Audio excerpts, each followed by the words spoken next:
presidente do Supremo Tribunal Federal, a ministra Rosa Weber, liberou para julgamento a ação que pode descriminalizar o aborto até 12 semanas.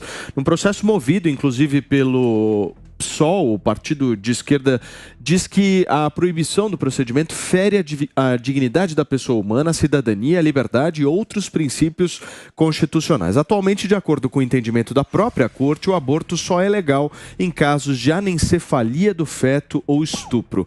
Ainda não temos data para o Supremo Tribunal Federal julgar o caso, mas, pelo que nós apuramos, é prioridade da ministra Rosa Weber antes de deixar o Supremo Tribunal Federal. Ela quer deixar isso como legado, Maninho. Como é que você enxerga? É mais uma pauta polêmica onde há uma discussão de atribuição, né? Porque uma expansão da interpretação sobre o direito ao aborto, em tese, deveria ser uma discussão do Congresso e não do Senado. A argumentação aí é uma tentativa de criar uma simetria de decisão em relação ao momento da morte, né? Porque quando há morte cerebral, ou seja, uma pessoa não tem atividade cerebral, é considerado morto. Então, por simetria, se tenta dizer que o feto só teria direito, só seria um sujeito de direito no momento em que começa a ter atividade cerebral desempenhada. Por isso, essas 12 semanas e por isso essa tentativa de fazer a discussão via Supremo, porque no caso dos fetos anencéfalos, que são aqueles que não têm o desenvolvimento do cérebro, foi uma decisão do Senado que entendeu que poderia haver o aborto legal. Então, pegando esse gancho do caso do anencéfalo, tentam fazer uma extrapolação do argumento para dizer... Então, enquanto não tem atividade cerebral ainda, também deveria ser legal. Esse é o argumento. Se a gente for analisar, aqui na América Latina, tiveram 3 países que avançaram nessa discussão. Argentina, mais recentemente, México e Colômbia. O presidente Lula, em março deste ano, tirou o Brasil daquele seleto grupo de países anti-aborto. Não sei se vocês se lembram disso. Foi uma das primeiras iniciativas dele, acho que com 2 ou 3 meses de governo. Ele falou, vou tirar o Brasil disso. Só que, ao mesmo tempo, teve uma incoerência aí nesse processo, porque durante a campanha, quando pressionado, inclusive, sobre essa história do aborto, ele não quis dar uma posição contundente em relação a isso. Vocês estão lembrados disso, Daisy? O que você pensa sobre essa história? Paulinho, eu vou trazer alguns dados aqui que eu acho que fica mais fácil até para a gente refletir. No Brasil, nos últimos anos, 800 mil mulheres realizaram aborto. 200 mil procuraram o SUS. A maioria dos abortos, eles acontecem em meninas de até 19 anos. 1 a cada 7 mulheres até 40 anos já fez um aborto. Então, eu acho que essa conversa ela tem que ser muito maior, muito maior. Mas o ponto que eu coloco para reflexão é: legalizando o aborto, tornando essa prática ok, será que isso não vai virar um método contraceptivo? Vou só pedir para a nossa equipe arrumar seu microfone, Daisy. Vou passar a bola para o Wilson agora. Por favor, Wilson. O que você pensa sobre isso? Tema difícil, hein? Tema muito complexo. Tema difícil, porque eu acho que envolve religião. Religião, o corpo da mulher, a própria mulher, né? Mas envolve religião, diretamente religião. Eu, sinceramente, acho que não deveria envolver religião. E acho que, de novo, é um tema muito complexo para estar sendo pautado pela Suprema Corte. Esse é um tema que tem que ser tratado pelo Congresso e, de novo, tem que se ouvir especialistas, a gente tem que fazer um amplo debate sobre o tema. Eu, particularmente, sou contra o aborto, porque sou mulher, sei o quanto isso prejudica a mulher também. Acho que em casos extremos que já são hoje regulamentados pela lei, ok, porque você coloca em risco a vida do feto e da mãe, mas eu particularmente sou contra o aborto. Só que eu particularmente sou contra o aborto porque nunca precisei debater amplamente a situação. Acho que então, por uma questão de respeito às mulheres e ao tema, né, tirando a questão de religiosidade, a gente tem que abrir esse debate para a sociedade, trazer especialistas para o Congresso e tratar isso com a seriedade que o tema merece. E cá entre nós, né, Elaine, ouvir mais as mulheres nisso. Exato. Né? Eu já vi roda de marmanjo discutindo aborto. Olha, peraí.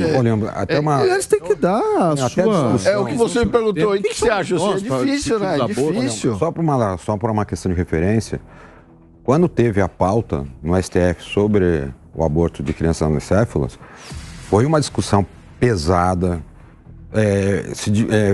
os votos foram pesados, houve discussão, houve oitiva de associações. A discussão foi muito rígida, não foi uma coisa só levada e foi decidida assim, não, foi polêmica. E foram meses e meses de discussão, pediam-se prazo, vistas no processo, não era uma coisa tão simples. A discussão foi muito profunda.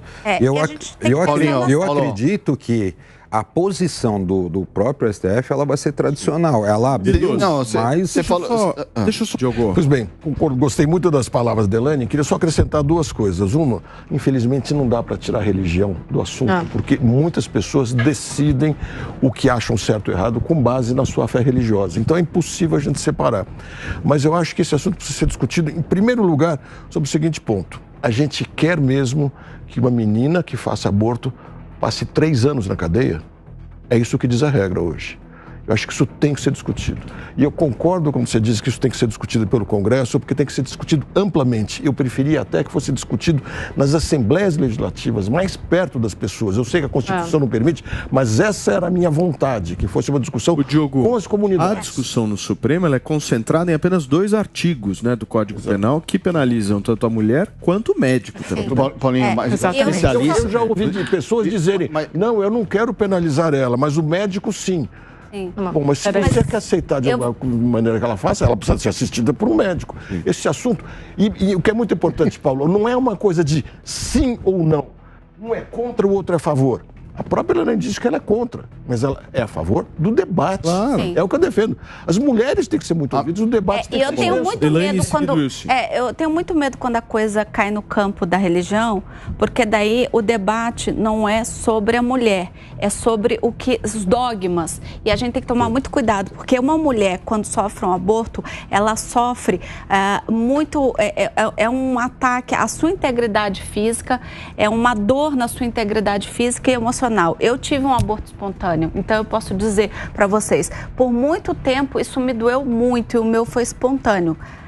Então, é uma coisa muito grave, muito séria, que só as mulheres devem falar, ter voz para falar. Tudo bem, a gente precisa de especialistas, de médicos, de homens, mas essa coisa de misturar com a religião, misturar com dogma, não sei o quanto isso é respeito ao corpo da mulher e à mulher. Desde em seguida, Wilson. Eu super concordo contigo, Elaine. Eu sou contra o aborto, mas acho que algumas mulheres elas nem têm tempo para ter voz. Então, é isso que eu estou falando, assim, nessas pesquisas que eu li, acabei estudando bastante isso, justamente porque o meu doutorado foi sobre as bancadas mais conservadoras do Congresso Nacional. A maioria das mulheres que faz um aborto é quase que utilizando como método contraceptivo, porque ela não tem acesso à educação. Então, é um problema muito maior, que envolve saúde pública, envolve educação. Óbvio que as mulheres têm que ser ouvidas, mas tem que ouvir todos os setores da sociedade, porque se deixar só para um espectro, por exemplo, a gente tem uma educação um pouco melhor, a gente consegue entender o que o aborto faz no corpo de uma mulher, mas aquela moça que já tem 4 filhos, engravidou de mais um e não tem como alimentar, ela vai usar como método contraceptivo. Então, é uma história, é muito complexo isso, e aí, de novo, os dados mostram que a maioria dos abortos eles são feitos em meninas abaixo de 19 anos e de classes D e E. Falou, senhor. 2 questões. Uma, essa questão da Rosa, da ministra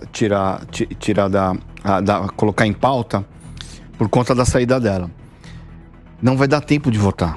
Será? Não vai dar tempo, não vai dar tempo. Ela vai sair e isso vai ficar congelado. Vão puxar isso aí de volta. Eu já falei com alguns juristas. Vão puxar de volta e isso aí vai de novo para a gaveta. Ela vai falar que colocou, que fez, mas não vai dar tempo de votar. E outra coisa que você disse aqui do presidente, falou presidente Lula, eu vou falar presidente Lula. Em toda a campanha, quando vem essa pergunta, ela vem embutida de maldade. Ela vem embutida de maldade. Mas por que maldade? Porque se você fala que é a favor...